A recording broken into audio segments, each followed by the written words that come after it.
আজকে আন্তর্জাতিক অপরাধ ট্রাইব্যুনাল 2-এ আওয়ামী লীগের সেক্রেটারি জেনারেল, সেই সময়ের সেক্রেটারি জেনারেল এবং সড়ক পরিবহন ও সেতুমন্ত্রী ওবায়দুল কাদেরের বিরুদ্ধে আন্তর্জাতিক অপরাধ ট্রাইব্যুনালে যে মামলা চলমান আছে সেই মামলায় আজকে প্রথম সাক্ষী হিসাবে শহীদ রাব্বির পিতা সাক্ষী দিচ্ছেন। শহীদ রাব্বিকে 19শে জুলাই মিরপুরে গুলি করে হত্যা করা হয়। তার পরবর্তীতে দ্বিতীয় সাক্ষী হিসাবে তারই ভাগ্নি অর্থাৎ শহীদ তানহার বাবা এখানে সাক্ষী দেবেন। সুতরাং ওবায়দুল কাদের সহ বাকি আসামিদের বিরুদ্ধে সেখানে আওয়ামী লীগ যুবলীগের যে সমস্ত কেন্দ্রীয় নেতা তাদের বিরুদ্ধে যে আনুষ্ঠানিক বিচারের পর্ব, সাক্ষ্য গ্রহণ পর্ব, সেটি শুরু হয়ে গেল এবং এটা ক্রমাগত চলমান থাকবে এবং নির্দিষ্ট প্রক্রিয়া অনুসরণ করে এই মামলার সমাপ্তি হবে ইনশাআল্লাহ। এর বাইরে আজকে শেখ হাসিনা সহ 10 জনের বিরুদ্ধে পাতার থেকে 2016 সালে বাংলাদেশের বিভিন্ন জায়গা থেকে, বিশেষ করে বগুড়ার পুলিশ লাইন থেকে 7 জন বন্দীকে গোপন কারাগারে বন্দী রেখে দীর্ঘদিন আটক রেখে তাদেরকে উদ্ধার দেখিয়ে 8-10-2016 তারিখে গাজীপুরের পাতারটেক নামক স্থানে একটা বাড়িতে আটক রেখে তাদেরকে গুলি করে হত্যা করে বলা হয় যে তারা জঙ্গি ছিল।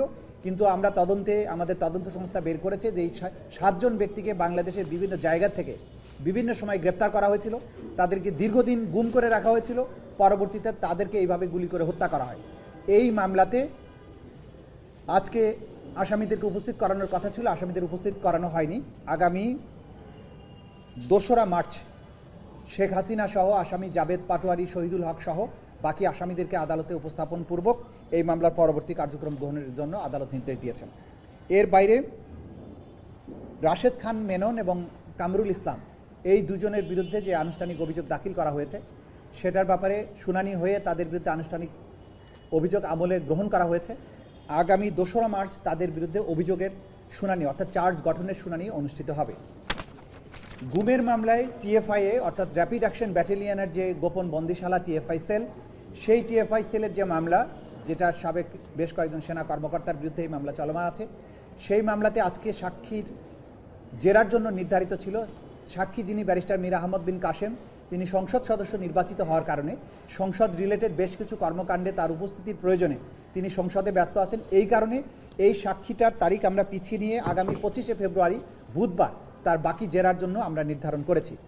আজকে এর বাইরে রামপুরায় 18 এবং 19শে জুলাই 2024 সালে বিজিবি কর্তৃক সরাসরি গুলি চালিয়ে যে 28 জনকে হত্যা করা হয়েছিল, সেই মামলায় আসামি কর্নেল রেদওয়ানুল ইসলাম এবং রাফাত বিন আলম মুন, এই 2 জনের বিরুদ্ধে আজকে সাক্ষীর অসমাপ্ত জেরা চলমান আছে।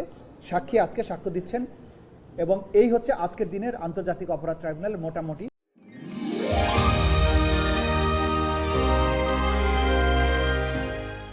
প্রসিডিংস। টিএফআই সেলের এটা কতজনের সাক্ষ্য হলো? এর মধ্যে তো ক্যামেরা ট্রায়ালও হয়েছিল, যদি সংখ্যাটা বলা যায়। 2 জনের সাক্ষী ইতিমধ্যে হয়েছে, 1 জনের জেরা অসমাপ্ত আছে। আর যার জেরা সমাপ্ত হয়েছে টিএফআই এর ভেতরের সমস্ত অবস্থার বর্ণনা দিয়েছেন, তার সাক্ষীটা হয়েছে ক্যামেরাতে, সুতরাং সব বিষয়ে আপনাদেরকে সেটা বলতে পারছি না। আমরা দেখেছি যে আজকে আখতার হোসেন এসেছেন, ট্রাইব্যুনালে এসেছেন, তিনি কেন এসেছেন? তারা যেহেতু আমাদের আন্তর্জাতিক অপরাধ ট্রাইব্যুনালের 2টো মামলায় আখতার হোসেন সাহেব সাক্ষী, সেই ব্যাপারে তার সাথে আমাদের কথাবার্তা বলার প্রয়োজন ছিল, সেজন্য এসেছেন।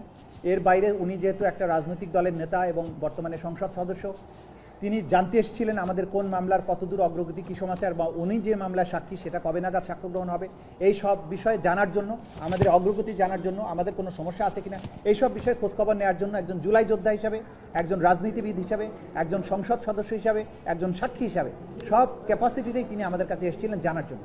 তিনি এসছেন এবং আমি যতদূর জানি একটা কোর্টে বসে তিনি সাক্ষ্য গ্রহণ সেটাও প্রত্যক্ষ করেছেন। তাদের এটা জানা দরকার বাংলাদেশে এই বিচার কিভাবে চলছে, এবং সাক্ষী হিসাবে ওনার জানা দরকার যে ওনার সাক্ষীটা পরবর্তীতে কবে অনুষ্ঠিত হবে।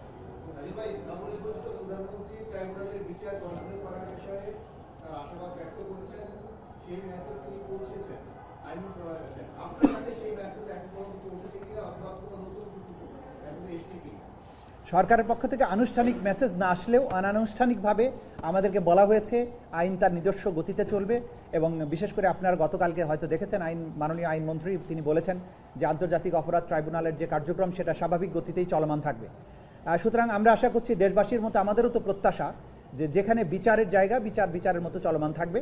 সরকার আমাদেরকে সুনির্দিষ্টভাবে কিছু না বললেও আমাদেরকে ইঙ্গিত দিয়েছেন চলমান রাখার ব্যাপারে। যতক্ষণ পর্যন্ত আমরা দায়িত্বে আছি আমরা স্বাভাবিক গতিতেই সমস্ত কর্মকাণ্ড চলমান রাখব এবং এটাই ন্যায় বিচারের দাবি।